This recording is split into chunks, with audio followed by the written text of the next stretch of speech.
បាទសួស្តីបងប្អូនជាទីគោរពនិងជាទីរាប់អានបាទថ្ងៃនេះដែរខ្ញុំបានមកមើលដំណាំដំឡូងរបស់ខ្ញុំបាទនៅឯចំការឃើញថាមេឃភ្លៀងមួយមេយ៉ាងធំបណ្ដាលឲ្យ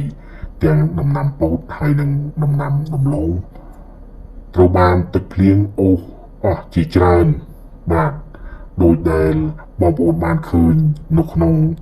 រូបភាពនេះជាស្រេចបងប្អូនគឺភ្លៀងខ្លាំងមែនទែនបណ្ដាលឲ្យអឺ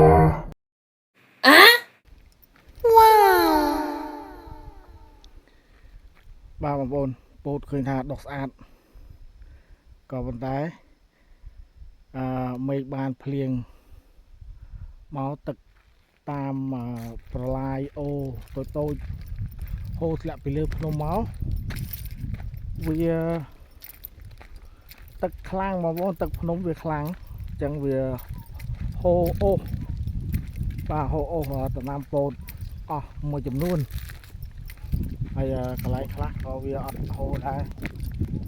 ដលងហូរលបើកឬអស់ហើយ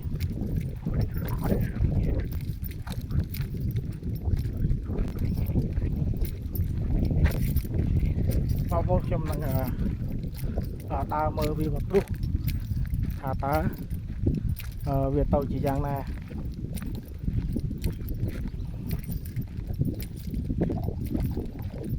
កដោក៏ស៊ីបាទទឹកភ្នំក៏អូសបាទបងប្អូនកន្លះខែក្រោយបងប្អូននឹងលេងមើលឃើញដីហើយបាទឃើញតែដំណាំខៀវស្ងាត់តែម្ដង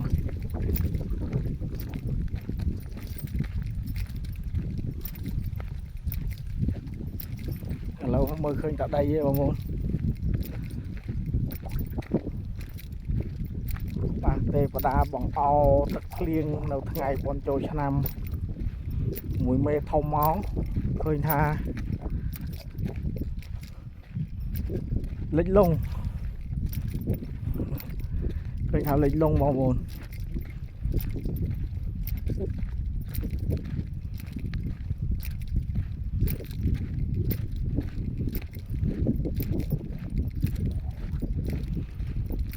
នេះគឺជាដំណាំពោតក្រហមចំណីសត្វដែលខ្ញុំបានដាំដុះតាំងពីថ្ងៃទី4បងប្អូនថ្ងៃទី4ទី5ចាំឃើញថាវាដុះហើយបងប្អូនរត់ជួររមិញ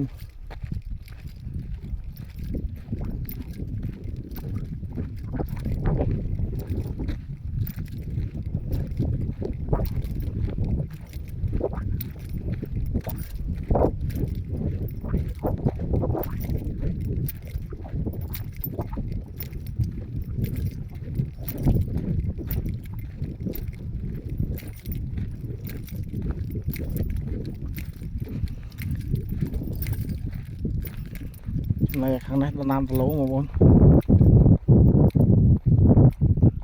ដលងក៏ល្អមិនស្ទើរដែរគឺអត់មានបាត់ទេម្ដងទេដុះទាំងអស់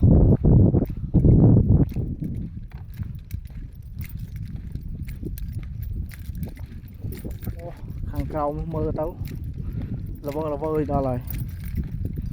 អូអស់ខាងអូខាងក្រោមអូនេះវាធំជាងអាខាងមុខ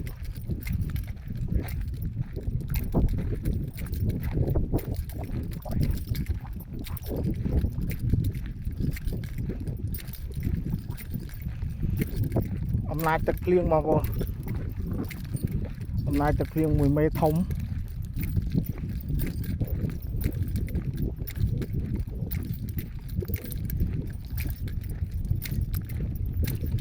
ប្រហែលជា3រាយ4រាយ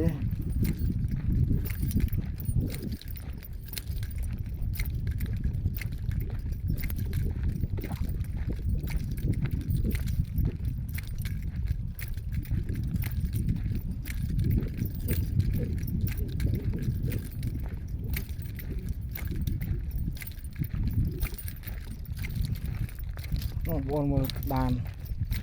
អូ អ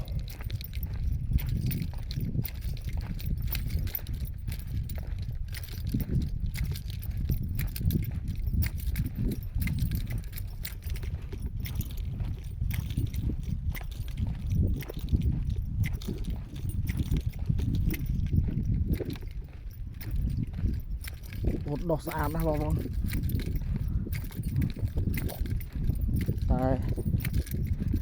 ដោយសារទឹកភ្លៀងវាបង្អោខ្លាំងមកហូរទៅអស់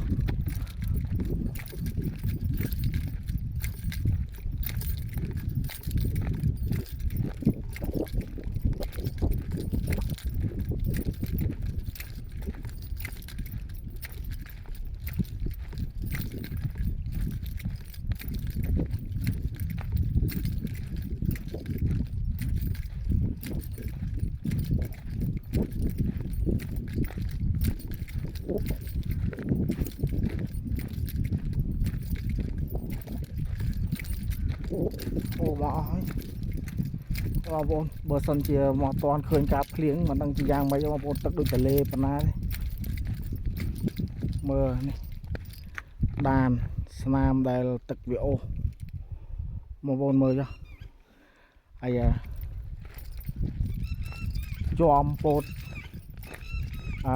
ខូចចង់អស់ហើយបងប្អូនមកប្លុកនេះបងប្អូនអត់មើលឃើញដើមពោតទេឃើញតែស្នាមទឹកអូសហើយថែមទាំងបាក់ផ្លូវផងដែរបងប្អូននេះ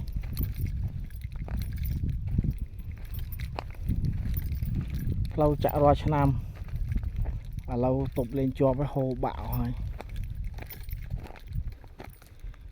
បងប្អូនមើលស្នាមទឹកអូសគឺ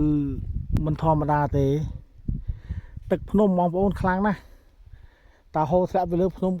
តើភ្លៀងខ្លាំងមួយមេធំមកវាហូរកំហុកធ្លាក់ពីលើភ្នំមកគឺរៀបហ្មងបងប្អូនទប់អត់ជាប់ទេរៀបដូចកន្ទេលចឹងរៀបដល់ដីហើយមកឃើញដានជើងសត្វហ្នឹងបងប្អូននេះដានជើងសត្វមានសត្វឆ្កែនេះបងប្អូនចាត់ជូកបាទចាត់ជូកពៃវាចុះដើររត់ទឹកឆ្លងទៅខាងនោះហ្នឹងបងប្អូន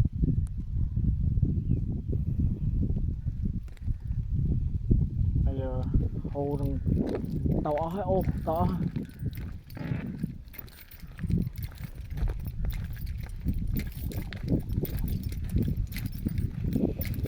នេះ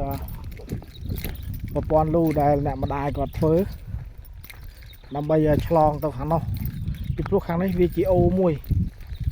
នេះបងប្អូនអូមើលតែស្នាមទឹកហូរទៅក៏ដឹងដែរនោះបើងទាំងសង្កសីខាងណាមកទេហើយរៀបអស់ហើយបងប្អូននេះរៀបស្មើហ្មងមិនដឹងទឹកធំប៉ុណ្ណាទេបងប្អូន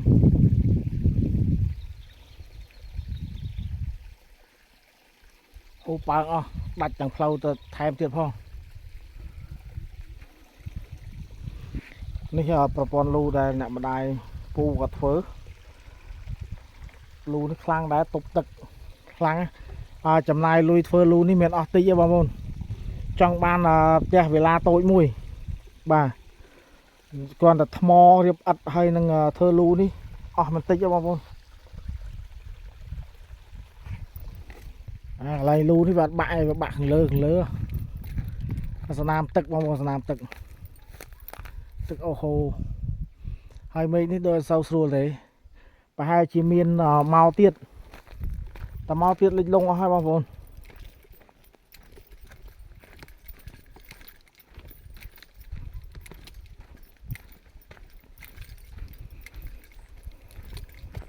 Wow